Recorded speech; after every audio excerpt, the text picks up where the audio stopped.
The Slaanesh versus Ogres matchup has always been one that's been really interesting to me for a number of reasons. First off, Slaanesh can prey on the low leadership of Ogres relatively well in a lot of situations.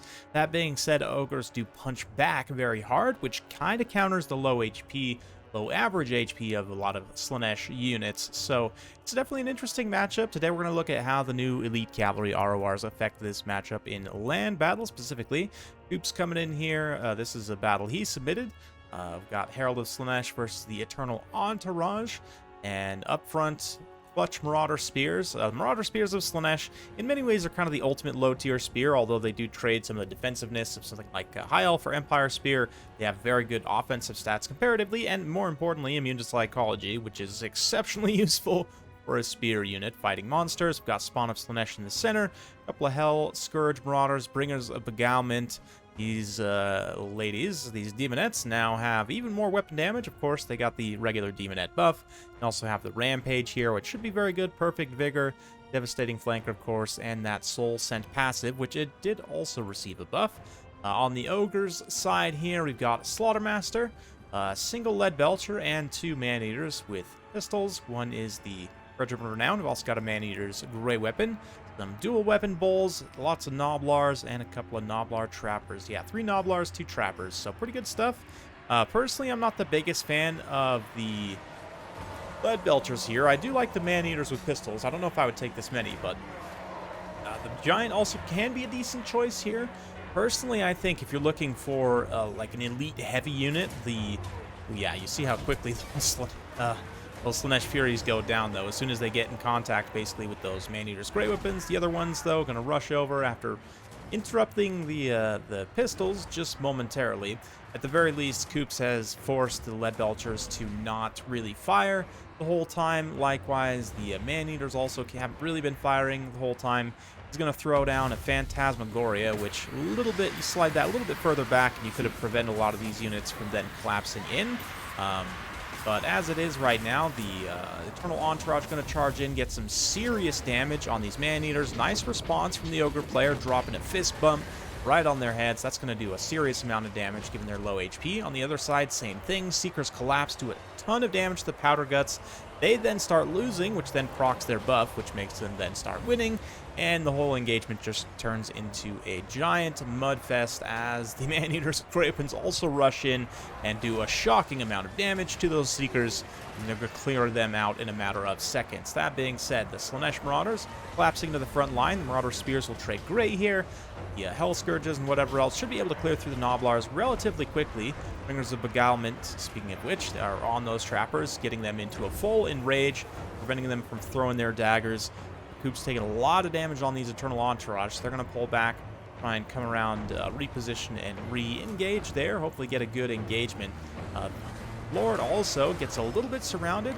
She is on the Steed of Slaanesh, which makes her obviously count as large. She's going to be subject to the anti-large bonus of these Man-Eaters with great weapons.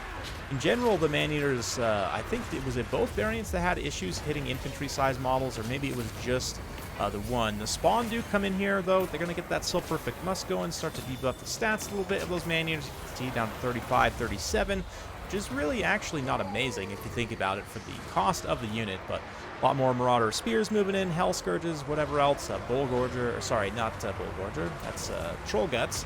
Heal going to be going down on those Powder Guts, getting them back up to speed. You can see the Eternal Entourage, though, still just preying on some poor Noblars out in the periphery. They're now going to get a nice downhill collapse back in. I think, were they targeted on the Giant? I'm not exactly sure. Targeted on something, but regardless, they're going to come in here and probably face their end if they don't be too careful. Definitely just so low on HP at this point, but it's, despite taking all that early damage, have still gotten reasonably close to paying for themselves.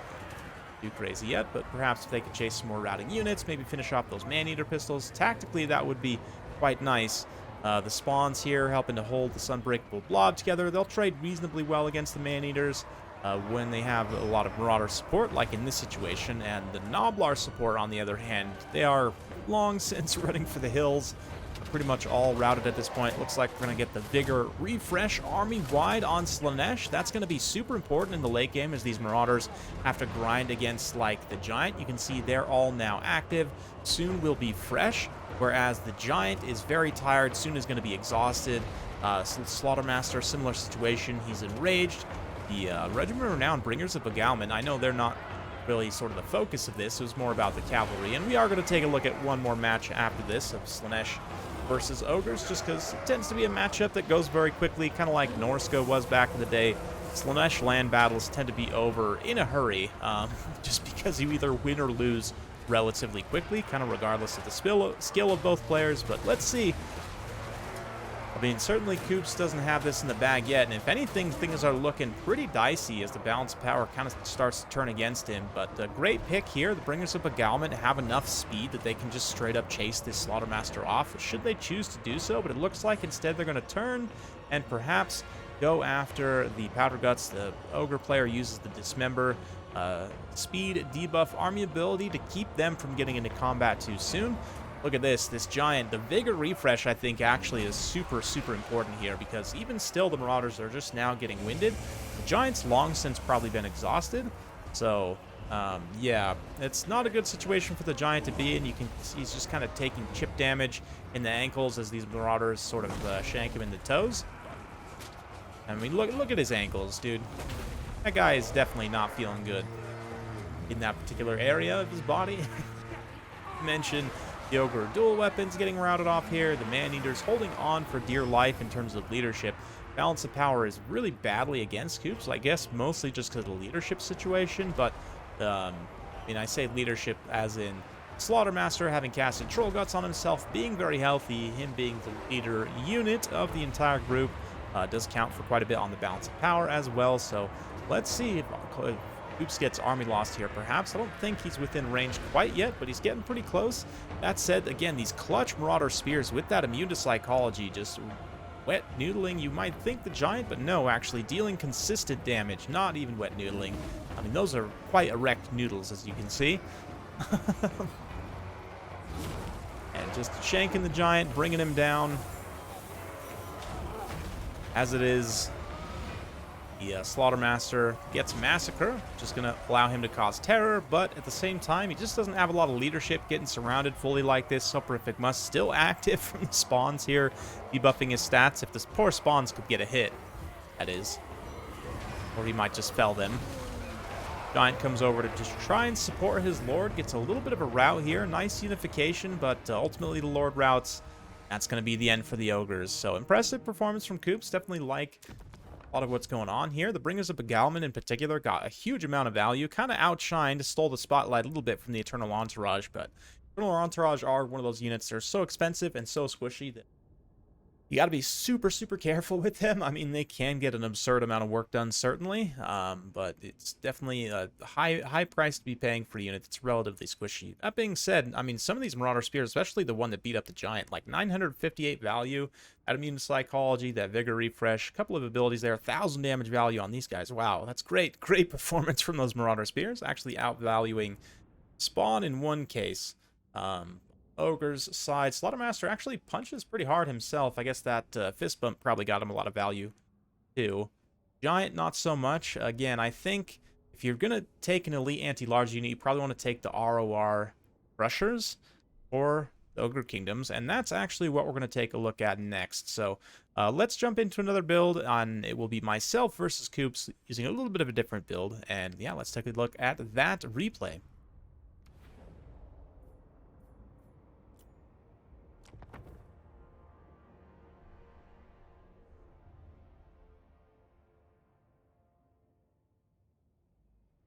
As you can see here, we're starting in on the load screen. I do have quite a bit of a different build, a lot less ranged and a lot more melee focused. Just my thinking on that is Slaanesh has such superior mobility and high speed that it can be really tricky. Even like elite, kind of hybrid missile units like the Man-Eater's Great Weapons can be tricky to operate. I do have the ROR just because these guys, of course, if they start losing, they're going to get this huge buff. Makes them quite good and quite resilient, and a little bit of a distraction piece as well. Just super wide again with lots of bulls, just trying to deal as much damage as we can here, the dual hand weapons especially, Noblars up front, and then the big piece here that I think is going to be pretty essential in this matchup. You do have to be careful not to get them surrounded, because if they do get surrounded and multi-charged by, Slaanesh AP Cavalry. They'll take a lot of damage, but they can punch back like almost nothing else I've ever seen. The Sky Striders here, Crushers with Great Weapons, are probably one of my favorite units, if not my favorite unit from the current set of RORs, the new set of RORs, I should say. Frostbite makes them slow down Slaanesh units, helps them trade better. They get extra weapon strength as well. These guys with Bullgorger just go absolutely nuts. Well over 150 weapon strength a pop. Absolutely crazy. 120 armor. They also got some missile resistance, of course. Doesn't apply here. But just in general, that high armor makes them relatively impervious to the Slaanesh spears. The fact that they have Frostbite, you have your other kind of slow tools, Dismember, whatnot, for the Ogre Kingdoms to try and control the flow of Slaanesh cavalry. We're going to get an early engagement, though. Powder Guts kind of came forward. We're popping some shots on those spawns. They managed to bait a couple of the Furies in, and I'm now going to pull through, get some of the dual hand weapon bulls in there, and just start collapsing the line. Get a nice melee engagement going. Just the one spawn this time. And because I have a lot more bulls and just a lot more melee units in general, I can kind of fully meet Koops. And not only that, but start to actually outflank a little bit here. I think he's going to drop a Phantasmagoria, try and lock some of these units in. Yeah, I actually just mismicroed that other bull straight into it, which is fantastic. But there you go. But in the center, I think Koops gets a little bit over-focused. He double collapses with both of his Slaanesh cavalry here. The one, I think he meant to collapse them both onto the Powder Guts, but one actually charges onto these Ogre Bulls, which is fine. But then here comes the big boys. Crushers with Great Weapons. I'm going to actually toss a Bullgorger on them momentarily, but they get a rear charge in here, and basically all of the Slaanesh cavalry models in the near vicinity just evaporate immediately, and they take a huge amount of damage. You can see both units there. The other unit of Seekers did manage to escape, get up and around. They're going to try and trap my Lord in here, and I think Koop's also going to bring his Lord out and try and get a little Lord Snipe action going there. Certainly my lines have taken some losses, no doubt about that. Some of the dual hand weapon bulls already routing off. Extra armor and melee defense of the Iron Fist should help them a little bit in that way. Help them hold a little bit longer, but they also didn't get as bad of an engagement, so just kind of repositioning there. We're going to see another Phantasmagoria to try and lock my units in here. Unfortunately, the Sky Striders were not there. They are currently enraged, though, so they're not doing what they should be necessarily. Taking quite a bit of damage, and in fact, this kind of sustained melee engagement against the ROR Demonettes, not necessarily great. I definitely want to be charging the ROR Demonettes, not like getting hit by them in the back like this. And all the time I'm getting enraged, too. They're not necessarily doing exactly what I want. But we do pop another Bullgorger there. Still Perfect Musk active. You got 169 real nice weapon damage there with that Bullgorger. They're going to charge and just try and, if I can pull up the sort of bases here, try and just hold back the spawn, I think, is what they're actually targeted on right now. I think Koop's cavalry just kind of evaporated into thin air a little bit, which is unfortunate, but sort of the way of things of Slaanesh. Even like a 0.5 second lapse in micro can lead to the entire unit getting killed, honestly, which is a little painful, but, that's just Slaanesh for you. It's the price you choose to pay when playing Slaanesh, but Sky Striders did get an overcast, the Troll Guts. One just regular Troll Guts there, I should say. I did overcast the Troll Guts earlier on the Powder Guts when they took that double charge. It's the only reason they were able to, kind of sustain through that. But at this situation, I'm a little bit kind of the reverse situation of last time, right? Like, I'm ahead on the balance of power, even though Koops has a lot more units on the field and is actually pressing in a number of circumstances. These bulls should be okay, though, against the Marauder Hell Scourges there. My Lord is definitely in significant danger, but Sky Strider's now collapsing. I figure let's just come over to this pocket, rear charge them, free up all these units to then come back and counter collapse into the center. So we're now moving in for the final blow. Locus of Grace gets popped for the Slaanesh units, and there you go. The Slaughtermaster gets kind of pinned in here. The fact that I took the engagement in the woods definitely didn't help me at all. I mean, obviously I'm Ogres. Oof, look at the impact damage. I didn't even directly charge those guys. They just took like incidental impact there. That was quite significant. And the Powder Guts, just, they're rampage. They're doing their thing, still holding somehow after all the resources Koops committed into finishing them off. And Yeah, just looking pretty good at this point, honestly, despite everything. I mean, the fact that this big flank force was freed up can now come back in. Crusher's also got a significant amount of healing there. The Sky Striders just absolutely mauling, just wrecked those spawn, now moving out. Oh, wow, looking like some sync kill animations are actually in the game now. I think somebody had mentioned that to me, but I think I just saw a Marauder get actually, like, chucked on the ground by an Ogre, which is pretty nice. Oh, man, the spawns just get killed on the charge, and that literally triggers army losses. So, there you go, a little bit of food for thought. And there it is. Fast forward through the end. Now, let's take a look at the army damage values. So for my Ogres, the Slaughtermaster really didn't do much. I mean, he was mostly just casting support spells the whole time. And technically, the Sky Striders didn't quite pay for themselves. Got pretty close. If they were normal Crushers, they definitely would have paid for themselves. But 109 kills, 13,000 damage dealt overall, 1962 damage value, gold value that is, or points value. Powder Guts likewise did pretty decent. Didn't quite pay for themselves, but overall, very solid performance. The low tier bulls definitely trade very cost effectively, especially the dual hand weapons. That extra anti-infantry bonus just hits that much harder against relevant Slaanesh units.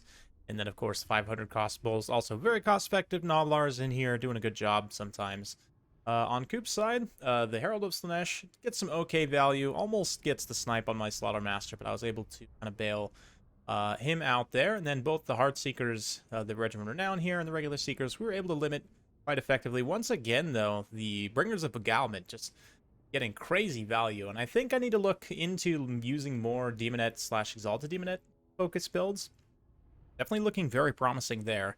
And then, of course, the Marauder Spears also trade pretty okay. A few of them, like, maybe not doing so hot, but I mean, generally they can do pretty good in this matchup. The Furies, I understand why you bring them for insurance, but fortunately here, they didn't really have any great targets to go after. Like, even just interrupting the Powder Guts was okay, but honestly, I might have held them in reserve and try and countercharge onto the Sky Striders. Likewise, you know, when you just take a look at this army from the outset, with sort of from Slaanesh's perspective, right, from Coop's perspective, I would also probably hold these two cavalry in reserve initially. Maybe you attack the flanks and try and get a quick rout on some of these Ogres, some of the regular bulls. But in general, I would hold them in reserve and wait until the Ogres commit their expensive cavalry and then use them to countercharge at that point. Because if you know, go after, like here, going after the Powder Guts and then getting charged by the Sky Crushers is basically a disaster, Sky Striders, if you will.